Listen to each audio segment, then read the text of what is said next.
안녕하세요. 동국대학교 안영찬 교수입니다. 저 안영찬 교수의 2026 비즈니스 렉처에 오신 것을 환영합니다. 이번 특강 주제는 정의란 무엇인가입니다. 정의는 공정성과 평등을 기반으로 하며 사회적 조화와 개인의 권리를 보호하는 데 필수적입니다. 이러한 정의의 개념은 공동선과 존엄을 회복하는 데 매우 중요한 역할을 합니다. 정의란 무엇인가에 대해 논의할 때 공동선과 존엄을 어떻게 회복할 수 있을지 고민해야 합니다. 본 강의는 마이클 샌델의 저서 정의란 무엇인가를 바탕으로 저 안영찬 교수의 인사이트를 더하여 구성되었습니다. 자유지상주의는 개인의 자유와 소유권을 강조합니다. 우리는 정말로 우리 자신을 소유하고 있는지, 그리고 그 소유권이 우리의 선택과 행동에 어떤 영향을 미치는지 탐구해야 합니다. 이는 정의와 관련된 복잡한 논쟁을 불러일으키며 개인의 자유가 사회적 책임과 어떻게 조화를 이루는지에 대한 깊은 고찰이 필요합니다. 자신을 소유한다는 개념은 선택의 자유와 깊이 연관되어 있습니다. 내 몸과 삶을 소유한다면 이를 마음대로 다룰 자유가 있어야 합니다. 이는 자유지상주의의 핵심 질문으로 개인의 자유와 선택권이 어디까지 허용되는지를 탐구합니다. 자유지상주의는 개인의 기본권으로서의 자유를 강조합니다. 최소 국가만이 정당하며 그 이상의 기능은 개인의 자유를 침해한다고 봅니다. 재분배에 반대하며 부자에게 세금을 부과해 가난한 사람을 돕는 행위는 기본권을 침해한다고 주장합니다. 규제 없는 시장을 옹호하며 정부 규제에 반대합니다. 자유지상주의는 온정주의, 도덕법, 재분배 정책에 반대합니다. 온정주의는 안전벨트 착용 의무화처럼 개인 보호를 강조합니다. 도덕법은 미덕을 법으로 강제하며 재분배는 과세를 통해 부를 나누는 사회 프로그램을 포함합니다. 이러한 정책들은 개인의 자유를 제한한다고 비판받습니다. 미국의 부불평등은 극단적입니다. 2008년 빌 게이츠는 570억 달러로 1위, 워런 버핏은 500억 달러로 2위였습니다. 상위 1%가 전체 부의 1세 3을 소유하며 상위 10%는 소득의 42%, 부의 70%를 차지합니다. 이러한 불평등은 부당한가? 부자에게 세금을 부과해 가난한 사람을 도와야 할까요? 재분배 논쟁은 두 입장으로 나뉩니다. 공리주의는 부자에게서 일부를 나눠주어 전체 행복을 증대시킨다고 주장합니다. 반면 자유지상주의는 강요된 재분배가 부당하며 개인의 자유와 기본권을 침해한다고 봅니다. 이 두 관점은 경제적 불평등 해결에 대한 근본적인 접근 방식을 대변합니다. 높은 세율은 생산성 감소로 이어질 수 있습니다. 경제적 이익이 줄어들면 전체 공리는 오히려 줄어듭니다. 부자에게 세금을 부과해 가난한 사람을 돕는 행위는 기본권을 침해하기 때문에 부당합니다. 경제적 불평등 자체가 정의롭지 못한 것인지, 아니면 그것이 어떻게 발생했는지가 중요한가요? 전체 행복 증가를 위해 개인의 재산권을 제한하는 것이 정당화될 수 있나요? 최소 국가는 개인의 권리를 최대한 보장하면서도 계약 집행, 개인 재산 보호, 평화 유지, 그리고 무력절도 사기로부터 보호하는 역할을 수행합니다. 이를 넘어서는 국가의 개입은 개인의 권리를 침해할 수 있으며 정당화될 수 없습니다. 오직 최소 국가만이 정당화될 수 있는 이유입니다. 안전벨트 착용 의무화는 온정주의 법규에 대한 반대와 자유지상주의 반박을 불러일으킵니다. 법의 목적은 사람들을 다치지 않게 보호하는 것이지만 개인의 권리와 국가의 간섭 문제도 제기됩니다. 핵심 질문은 국가가 시민을 자기 자신으로부터 보호할 권리가 있는가입니다. 도덕법은 다수의 도덕을 법으로 강제하는 문제를 제기합니다. 매춘은 도덕적으로 부적절하다는 의견이 있지만 성인들의 합의로 이루어지는 매춘을 법으로 금지하는 것은 옳지 않다는 반박이 있습니다. 법이 도덕을 강제할 수 있는지, 아니면 타인에 대한 해악만 금지해야 하는지에 대한 논의가 필요합니다. 재분배를 위한 과세는 강압적 행위로 부자의 돈을 훔쳐 집 없는 사람들에게 나눠주는 것이라 비판받습니다. 자유지상주의는 개인의 설득과 합당한 이유로만 가능하다고 주장합니다. 가난한 사람에게 돈이 더 절실하다는 반박에 대해 절실함이 내 소유물을 내 마음대로 쓸 기본권에 우선할 수 없다고 반격합니다. 1980년대 작은 정부 운동은 자유지상주의의 정치적 현실화를 이끌었습니다. 하이에크의 자유헌정론과 프리드먼의 자본주의와 자유는 경제평등 추구가 자유사회를 파괴한다고 주장했습니다. 레이건과 대처는 친시장, 작은 정부 정책으로 자유지상주의 사상을 구현하며 복지정책에 반대했습니다. 밀턴 프리드먼은 국가 개입에 체계적으로 반대하며 사회보장제도와 최저임금제에 반대합니다. 그는 개인의 자발적 계약의 자유를 강조하며 고용차별금지법과 직업면허제도 불필요하다고 주장합니다. 시장이 정보를 제공할 수 있다고 믿으며 정부의 과도한 개입이 개인의 자유를 침해한다고 봅니다. 프리드먼의 핵심은 개인의 선택 존중입니다. 미숙년 이발사가 저렴한 서비스를 제공하려 한다면 국가는 그 거래를 금지할 이유가 없습니다. 시장은 정보 제공 기능을 통해 소비자가 민간 잡지 등급 서비스 소비자 평가 시장의 평판 시스템에서 관련 정보를 얻을 수 있습니다. 노직의 분배 정의로는 두 가지 필수 조건을 강조합니다. 첫째, 초기 소유물의 정의는 합법적이어야 합니다. 둘째, 소유물 이전의 정의는 자유로운 교환이나 자발적 선물로 이루어져야 합니다.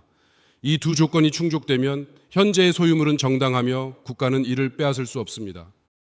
노직의 정당한 소유 3원칙을 살펴보겠습니다. 첫째, 정당한 취득은 최초 소유가 정당한 방식으로 이루어졌는가를 묻습니다.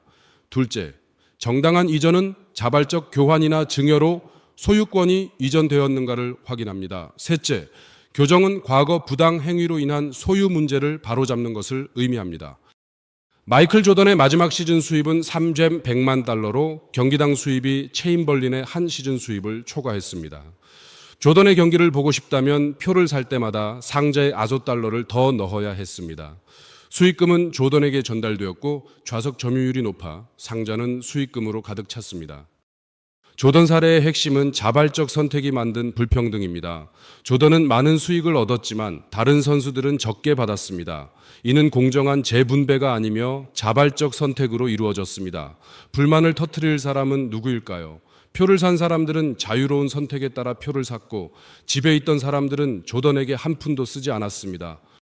노직의 두 가지 결론을 살펴보겠습니다. 첫째, 자유가 분배 유형을 뒤엎는다는 주장입니다. 경제 불평등을 부당하다고 생각한다면 자유시장에서 지속적으로 간섭해야 합니다. 둘째, 간섭은 권리를 침해한다는 주장입니다. 조던에게 세금을 물려 어려운 사람을 돕는다면 자발적 거래 결과를 뒤집고 조던의 권리를 침해하는 것입니다.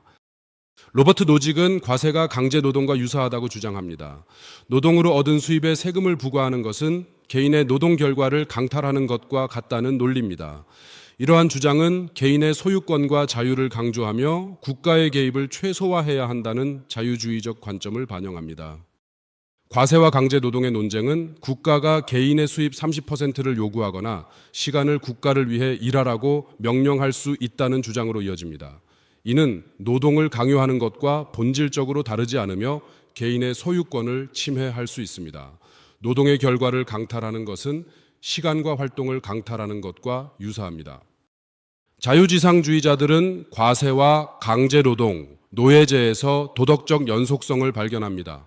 이들은 과세가 내 수입을 가져가는 행위라면 강제노동은 내 노동을 가져가는 행위로 봅니다. 노예제는 나를 소유한다는 사실을 부정하는 행위로 인식합니다. 핵심은 정부가 납세자들을 완전히 소유하려 들지는 않지만 부분적으로는 소유하려 한다는 것입니다. 자기 소유 개념의 핵심은 내가 나를 소유한다면 내 노동도 소유해야 한다는 논리입니다. 반대 논리는 누군가 내 노동을 명령하면 그 사람은 내 주인이고 나는 노예가 된다는 것입니다. 따라서 누군가 내 수입을 가질 자격이 있다면 그 사람은 내 노동을 소유하고 나를 소유할 것입니다. 조던 사례에 대한 반박들 중 첫 번째는 과세가 강제노동만큼 나쁘지 않다라는 주장입니다. 세금이 부과되었다면 일을 덜하고 세금을 덜 내는 쪽을 선택할 수 있다는 논리입니다. 그러나 국가가 왜 그런 선택을 강요하는가에 대한 의문이 제기됩니다. 조던의 성공은 혼자만의 힘이 아니었습니다. 동료 선수, 코치, 트레이너, 심판, 아나운서, 경기장 관리 노동자 등 다양한 사람들의 지원이 필수적이었습니다. 이들은 자신이 제공한 용역에 대해 이미 시장 가치를 인정받았으며 조던보다 적은 돈을 받았지만 이는 업무에 대한 보상으로 자신이 수락한 대가입니다. 조던의 성공은 단순한 행운이었을까요? 농구의 타고난 재능, 공중으로 날아올라 공을 골대에 집어넣는 능력, 그리고 이를 포장해주는 사회적 환경이 모두 작용했습니다. 시대와 사회적 배경이 조던의 재능을 더욱 빛나게 했습니다. 이러한 요소들이 조던의 성공에 얼마나 기여했는지 생각해 봅시다. 행운 반박의 위험성은 조던의 재능이 정말 그의 것인가를 묻습니다. 재능의 소유권 부정은 조던이 재능을 연마해 얻은 수익을 가질 자격이 없다는 주장입니다. 이는 자유지상주의의 반격으로 조던이 자신을 소유하지 않았다면 누가 소유했는가라는 질문을 던집니다. 자기 소유 개념은 개인의 권리에 대한 확고한 기반을 제공합니다. 나는 나에게 속한다는 생각은 국가나 정치 공동체가 아닌 나 자신에게 속한다는 인식을 강조합니다. 다른 사람의 행복을 위해 내 권리를 희생하는 것이 왜 잘못인지에 대한 근거를 제시합니다. 자기 소유 개념은 다양한 영역에 적용됩니다. 출산 결정권에서 여성은 자신의 몸에 대한 결정권을 가져야 하며 성도덕에서는 성인들이 상호 합의하여 관계를 선택할 자유가 있습니다. 장기거래와 안락사에서도 개인의 선택권이 중요하며 이는 자유방임 경제에서도 인정받는 원칙입니다. 자기 소유의 극단적 시험대는 자유지상주의 원칙의 적용 범위를 탐구합니다. 자기 소유 개념은 법적 설득력이 있지만 그 의미를 모두가 받아들이기는 어렵습니다. 자유지상주의 원칙에 끌리고 그 원칙을 어디까지 적용할 수 있는지 궁금한 사람은 콩팥 판매, 안락사, 합의된 시기를 생각해 보세요. 장기 거래, 허용 논쟁은 복잡합니다. 많은 국가가 장기 이식 목적의 거래를 금지하고 있으며 미국은 기증은 가능하지만 공개시장 판매는 금지되어 있습니다. 자유시장에서의 거래는 공급 증가를 촉진할 수 있지만 자기가 원하는 경우에만 팔 수 있어야 한다는 자기 소유 논리가 있습니다. 두 가지 극단적 경우를 살펴보겠습니다. 첫 번째는 미술상에게 판매하는 경우입니다. 건강한 사람이 장기를 부유한 고객에게 팔려는 상황입니다.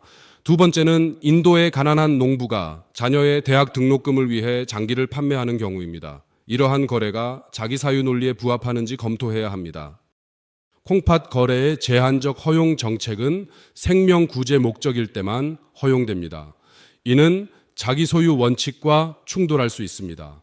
완전한 자기 소유가 가능하다면 목적과 위험에 상관없이 장기 판매를 스스로 결정할 수 있어야 합니다. 장기 거래 제한이 자기 소유 원칙에 위배되는지, 목적 구별이 정당한지 논의가 필요합니다.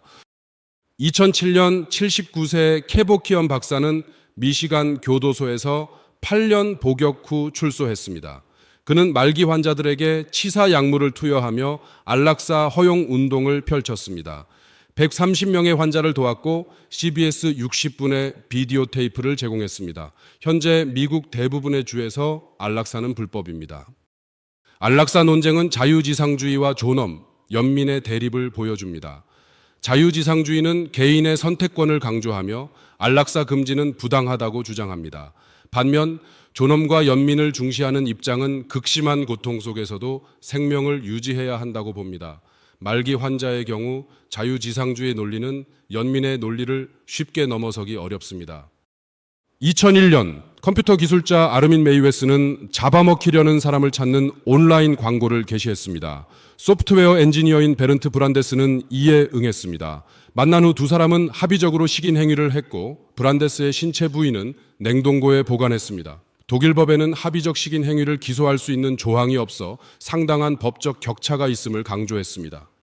법정의 혼란은 합의가 모든 것을 정당화할 수 있는지에 대한 논쟁을 불러일으켰습니다. 피고 측은 요청에 의한 살인만 인정되며 1심에서는 우발적 살인죄로 8년 반 실형이 선고되었습니다. 항소심에서는 형이 가볍다는 이유로 판결이 뒤집혔고 종신형이 선고되었습니다. 자기 소유의 궁극적 시험대는 자유지상주의 원칙의 극단을 시험합니다. 성인들의 합의로 이루어진 식인 행위는 자유지상주의 원칙과 여기서 나온 정의에 관한 생각을 시험하는 궁극적인 시험대입니다. 이 사건은 안락사의 극단적 예에 해당합니다. 그러나 말기 환자의 고통 완화와는 전혀 관계없으며 존엄이나 연민의 논리로 정당화 불가합니다. 자기 소유의 개념은 내 몸을 내 마음대로라는 질문을 던집니다. 합의가 모든 행동을 정당화할 수 있을까요? 개인이 자신을 파괴할 권리와 타인이 이를 허락할 권리가 있는지, 사회는 구성원의 생명과 존엄을 보호할 의무가 있는지, 아니면 개인의 선택을 무조건 존중해야 하는지에 대한 근본적 질문을 제기합니다. 자유지상주의의 한계는 개인의 소유 개념과 공동체의 연대에서 드러납니다. 우리는 고립된 개인이 아니라 공동체의 구성원으로서 서로에게 의무와 책임이 있습니다. 성공은 개인의 노력뿐 아니라 타고난 재능, 사회적 환경, 역사적 우연에 달려 있습니다. 인간의 존엄은 자기 사유에서 나오는 것이 아니라 인간이라는 사실 자체에서 나옵니다. 운과 재능의 반박은 자유지상주의의 딜레마를 드러냅니다. 마이클 조던의 성공은 타고난 재능, 시대적 환경, 사회적 지원 덕분입니다. 그의 재능이 정말 그의 것인지 아니면 사회의 산물인지 의문이 제기됩니다. 이는 개인의 소유권 개념을 위협하며 시민의 소유권을 정치 공동체에 넘기는 문제를 제기합니다. 자기 소유 개념은 출산 결정권, 성적 자유, 장기 거래, 안락사 등 다양한 영역에서 중요합니다. 여성은 자신의 몸에 대한 결정권을 가져야 하며 성인은 상호 합의해 성적 자유를 누릴 수 있어야 합니다. 장기 거래와 안락사도 개인의 소유권과 자유에 기반한 결정이 필요합니다. 정치 성향과 자유지상주의의 복잡한 관계를 살펴보면 보수주의자들은 자유방임 경제정책, 작은 정부, 낮은 세금을 지지합니다. 반면 진보주의자들은 개인의 권리, 출산 결정권, 언론의 자유, 정교 분리를 중시합니다. 그러나 복지정책, 재분배, 경제 규제에 대한 의견은 다릅니다. 정치 성향에 따라 자유지상주의 철학을 지지하는 것은 복잡합니다. 공리주의는 최대 행복을 기준으로 하며 전체 공리를 위해 개인 권리를 제한할 수 있습니다. 예를 들어 부자에게 세금을 부과해 가난한 사람을 돕는 것은 전체 행복을 증대시킵니다. 반면 자유지상주의는 개인의 자유와 권리를 중시하며 강압적 재분배에 반대합니다. 부자에게 세금을 부과하는 것은 그들의 재산권을 침해한다고 봅니다. 세 가지 정의론을 비교해보면 개인 권리 중시도는 개인의 자유와 권리를 강조하고 공동체 책임 중시도는 사회적 책임과 연대를 중시하며 결과 중시도는 행복과 공리를 목표로 합니다. 각 정의론은 개인 권리, 공동체 책임, 결과, 행복, 공리를 다르게 강조합니다. 자유지상주의는 개인 권리 보호에 중점을 두며 개인의 자유와 권리에 대한 철학적 기반을 제공합니다. 경제적 자유와 개인적 자유를 일관되게 옹호하며 국가 권력 제한을 통해 국가의 과도한 개입을 막는 명확한 원칙을 제시합니다. 자유지상주의는 극단적 불평등을 정당화하며 운과 재능의 문제를 무시합니다. 타고난 재능과 사회적 환경의 영향을 간과하고 공동체 의무를 부정합니다. 극단적 사례에서는 합의된 식인이나 두 번째 콩팥 판매 등 직관에 반하는 결론을 낳습니다. 이러한 점들은 자유지상주의의 약점으로 작용합니다. 자기 소유 개념은 설득력과 한계가 있습니다. 설득력 있는 이유는 직관적 호소력, 개인 존엄성 보호, 타인의 행복을 위한 희생 방지 권리 때문입니다. 그러나 극단적 사례에서 직관에 반하고 운과 재능을 무시하며 공동체 의무를 부정하는 점에서 받아들이기 어렵습니다. 시장이 모든 것을 결정하게 하고 취약한 사람들을 보호하지 못하는 문제도 있습니다. 자유지상주의는 시장에서 모든 것을 거래할 수 있는가라는 근본적인 질문을 제기합니다. 상품, 서비스, 노동, 재능은 거래 가능하지만 장기, 성, 대리모 투표권은 논쟁적입니다.